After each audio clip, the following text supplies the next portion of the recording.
lokukufa kufana nokutya kusembizeni azivela mixa lokufa kuqala indawoni kaloku kufa kufana nokutya kusembizeni.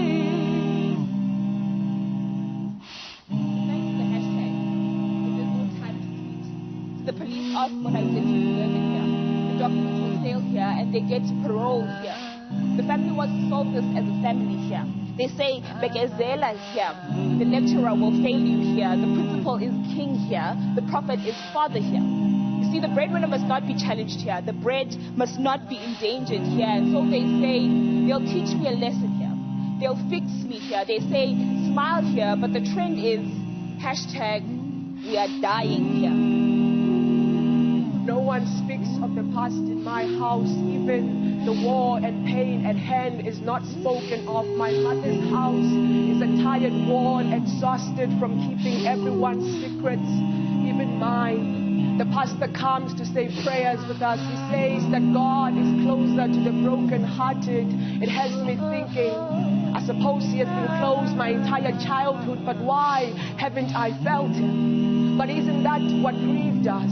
Make us forget that we are not the only ones drowning, not the only ones unimpressed with life.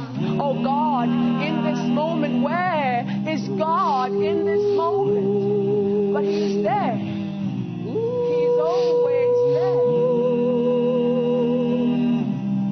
Ikhala ngumbolo xa ndibulisa kaloku ndiyacengezelela ngoba ndiyazinyanzeleka. Mola bhuti, mola mntakwethu, mola tata, ubumna sisono kakade bendingenakusongeza. Ngokuzikosha, ngokuzithanda, azivela mixa lokufa kuqala indawoni.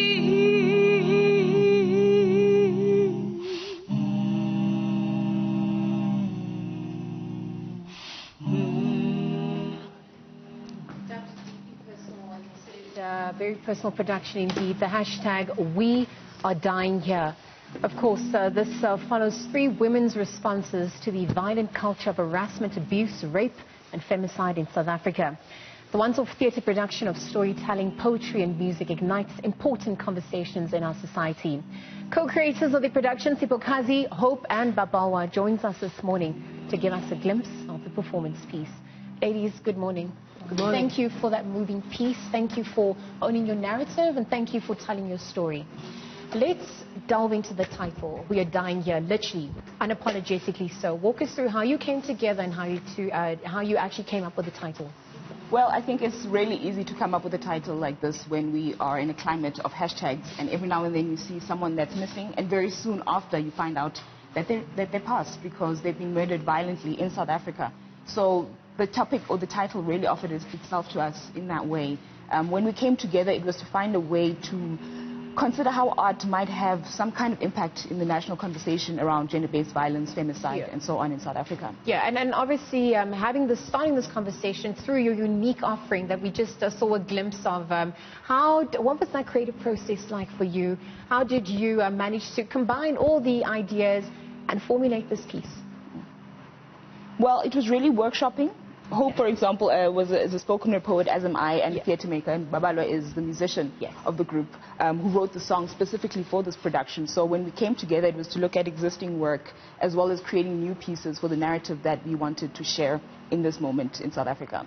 Yeah, I mean, Hope and Babawa, looking at some of the themes that you managed to touch on as well. Walk us through how intentional you were about what surfaces through this production.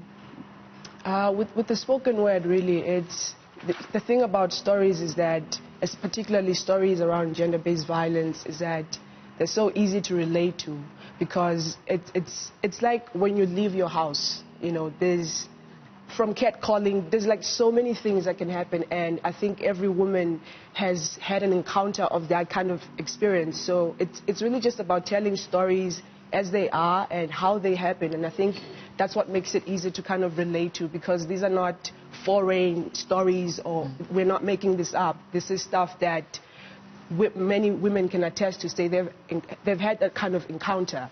So it's really just about mirroring our own experiences, and we're pretty sure that it's something that, you know, women all over can resonate with. Yeah. Babawa, for you, how would you describe that, the themes that you're intentional about also adding to this production? First of all, because I relate to the theme, of course, I mean to the subject, it's now the issue that we're facing in South Africa. So it wasn't so difficult to actually write about these things because they affect me as a woman in this country. Every day I am in fear, you know, not knowing what's going to happen to me when I walk out of my house. It's just not easy to constantly wonder what's going to happen to you in your own home, in your own country, because even at home you are not safe. You don't know who's going to break in, you don't know what might happen, so we are in fear all the time. Early on, we were speaking to Refil when she was, we're speaking about the Harvey Weinstein case. Obviously, that conviction, the ripple effects that this might have for the world over. Also, the strength of the hashtag Me movement. Looking at that, I mean, what conversations are you hoping to spark through this? What do you want to achieve for those who are coming out to watch? Well, you know, our first basis really was the fear, as Babala had said, the fear that we feel constantly. But we've been thinking more closely now about how to fight back, or what it means to fight back. And so, in fact, our theme is we are reluctant soldiers, hence our costume, reluctant soldiers in a war we did not choose. But because our bodies are at risk, we have to fight. So really, in this conversation, because the show includes a Q&A, we actually invite the audience to help us brainstorm and to think through about what it means to fight back for our lives, really. So I think that case was, it was a victory in its own way to show that there are consequences for these kind of crimes. How would you describe your activism then?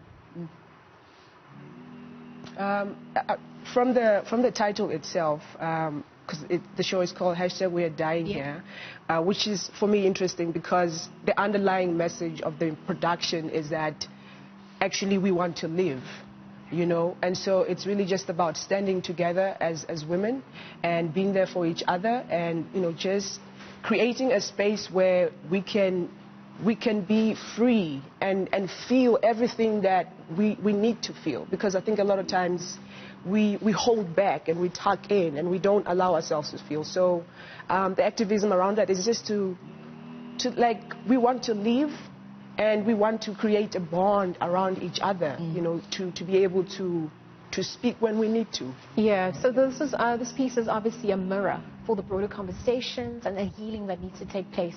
It's only happening once, though. There's one show. So where is it happening? I mean, if people are interested, or how do they go about doing that? So it's once off for now. We definitely love to come back for and coming all the way from Cape Town, because we're not based in Joburg. We're coming from Cape Town to bring this production. So tonight you can actually catch us at Joburg Theatre. We'll be at the Lesedi at 7 p.m. tonight. So for that once-off show, hoping that the audience will engage enough and be connected enough to say we have to just jump on a plane and be back. Yeah. So you mentioned it's also a sort of Q&A as well. Yes. So it's not just limited to people watching and then having private discussions. Yeah. Thank you very much for sharing your story. Good luck with the performance today. I'm sure it's the start of many. Yeah. Continue to own your narrative and tell the stories that aim to heal, inspire, and of course provide growth and equal opportunity for all. Thank you.